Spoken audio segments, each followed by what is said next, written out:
दुनिया में एक ऐसी जंग भी हुई जहां जीतने वाला हार गया और हारने वाला हमेशा के लिए जीत गया। तारीख गवाह है कि दुनिया में हजारों जंगें लड़ी गईं। बादशाहों ने तख्त के लिए लड़ाइयां की तो किसी ने दौलत के लिए तलवारें उठाई। हर जंग में उतरने वाला सिपाही सिर्फ एक ही जिद, एक ही मकसद लेकर मैदान में गया कि उसे दुश्मन को हराना है, उस पर फतह पानी है और जिंदा वापस आना है। लेकिन करबला की वो शाम कुछ और ही वाकया बयां कर रही थी। वो इतिहास की इकलौती ऐसी जंग थी जिसका अंजाम लड़ने वाले को पहले से पता था। हजरत इमाम हुसैन वो शख्सियत थे जो जीत के लिए नहीं बल्कि लुट जाने के लिए मैदान में उतरे थे। जरा सोचिए उस मंजिर के बारे में। उन्हें बखूबी इल्म था कि इस सफर का अंत शहादत है। उन्हें पता था कि इस तपते रेगिस्तान में उनकी और उनके अपनों की जान जाएगी। उन्हें मालूम था कि शाम ढलने तक न वो खुद बचेंगे और न ही उनके साथी। फिर भी उनके कदमों में जरा भी डगमगाहट नहीं थी, उनके इरादों में कोई कमी नहीं थी।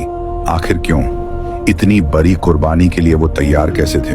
क्योंकि वक्त ने उन्हें एक ऐसे दोराहे पर लाकर खड़ा कर दिया था जहां फैसला करना किसी आम इंसान के बस की बात नहीं थी। इमाम हुसैन के पास उस वक्त दो ही रास्ते थे। पहला रास्ता यह था कि वो जालिम यजीद की बात मान लें, उसके सामने झुक जाएं और उसकी बयात कर लें। अगर वो ऐसा करते तो शायद जंग टल जाती, उन्हें महलों का आराम मिलता, बादशाहत मिलती, दौलत मिलती और एक सुकून भरी जिंदगी मिलती। लेकिन इस आराम की कीमत बहुत भारी थी। इसका मतलब होता इस्लाम का खात्मा, सच्चाई का कत्ल और झूठ की हमेशा के लिए जीत। दूसरा रास्ता था कांटों भरा। वो रास्ता था भूख का, प्यास का और तीरों की बारिश का। वो रास्ता था अपने पूरे खानदान को, अपने भाइयों को, अपने बच्चों को अपनी आंखों के सामने कटते हुए देखने का। लेकिन सलाम है उस हुसैन पर जिन्होंने दुनिया के आराम को ठोकर मार दी। उन्होंने अपनी जिंदगी की परवाह नहीं की। उन्होंने आराम को ठुकराया और शहादत को गले लगाया। उन्होंने तय किया कि वो भूखे प्यासे रह लेंगे लेकिन अपने नाना के दीन का सौदा नहीं होने देंगे। उन्होंने दुनिया को बता दिया कि सर कटाना मंजूर है लेकिन जालिम और झूठे इंसान के आगे सर झुकाना नहीं। आज जो दीन, जो इस्लाम हमारे और आप तक सही सलामत पहुंचा है वो करबला की उसी तपती रेत पर बहे इमाम हुसैन के खून की बदौलत है। उन्होंने अपना सब कुछ लुटा दिया ताकि इंसानियत और सच्चाई बच सके। यजीद ने सोचा था वो इमाम हुसैन के जिस्म को खत्म करके उन्हें मिटा देगा, लेकिन देखिए आज यजीद का नाम लेने वाला कोई नहीं। उसका नाम सिर्फ नफरत की पहचान है और हुसैन का नाम आज भी हर जुबान पर जिंदा है, हर दिल की धड़कन है।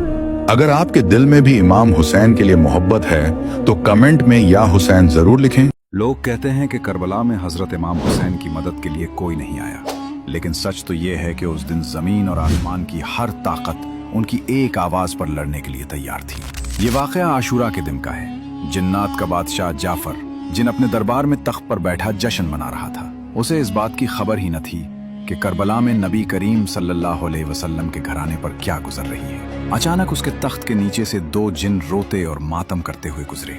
जाफर ने उन्हें रोका और पूछा, अरे आज तो खुशी का दिन है, तुम लोग क्यों रो रहे हो? इन जिन्नात ने रोते हुए जवाब दिया, ऐ बादशाह, क्या आपको खबर नहीं? अभी हमारा गुजर करबला की सरजमीन से हुआ है। वहां हमने देखा कि रसूलुल्लाह सल्लल्लाहु अलैहि वसल्लम के प्यारे नवासे हुसैन इब्ने अली खून में लथपथ हैं। उन पर तीरों की बारिश हो रही है और वो सजदे में हैं। ये सुनते ही जाफर जिन के कदमों तले से जमीन निकल गई। उसने फौरन जश्न रोक दिया, सर से ताज उतार फेंका और जंगी लिबास पहन लिया। उसने अपनी तलवार निकाली और जिन्नात के एक बड़े लश्कर को लेकर हवा से भी तेज रफ्तार में करबला की तरफ रवाना हो गया। जाफर कहता है, जब मैं करबला की फजाओं में पहुंचा तो मैंने एक अजीब मंजर देखा। वहां सिर्फ यजीदी फौज ही न थी बल्कि आसमान से लेकर जमीन तक फरिश्तों, अंबिया और जिन्नात की कतारें खड़ी थी। सब अपनी बारी का इंतजार कर रहे थे कि इमाम हुक्म दें तो दुश्मनों को खत्म कर दें। भीड़ इस कदर ज्यादा थी कि जाफर को रास्ता नहीं मिल रहा था। इसी लम्हे इमाम हुसैन रजी अल्लाह अन्हु ने नजर उठाई और फरमाया, जाफर मेरे पास आओ। जाफर जिन रोता हुआ इमाम के कदमों में गिर गया और अर्ज की, आका मेरे पास जिन्नात की बहुत बड़ी फौज है, मुझे इजाजत दें, मैं पलक झपकते ही उन यजीदियों को राख कर दूंगा, उनका नाम और निशान मिटा दूंगा। मगर इमाम हुसैन रजी अल्लाह अन्हु ने निहायत सुकून से फरमाया, नहीं जाफर, रुक जाओ।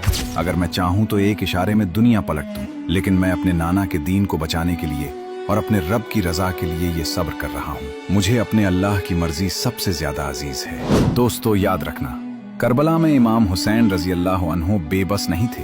कायनात की हर ताकत उनके इख्तियार में थी, लेकिन उन्होंने तलवार नहीं उठाई ताकि इस्लाम जिंदा रहे। करबला का ये मंजर हमें ये सबक देता है कि असल जीत हथियार की नहीं बल्कि सब्र और हक की होती है। अगर आपके दिल में भी इमाम हुसैन रजी अल्लाह अन्हु के लिए मोहब्बत है तो कमेंट में या हुसैन जरूर लिखें।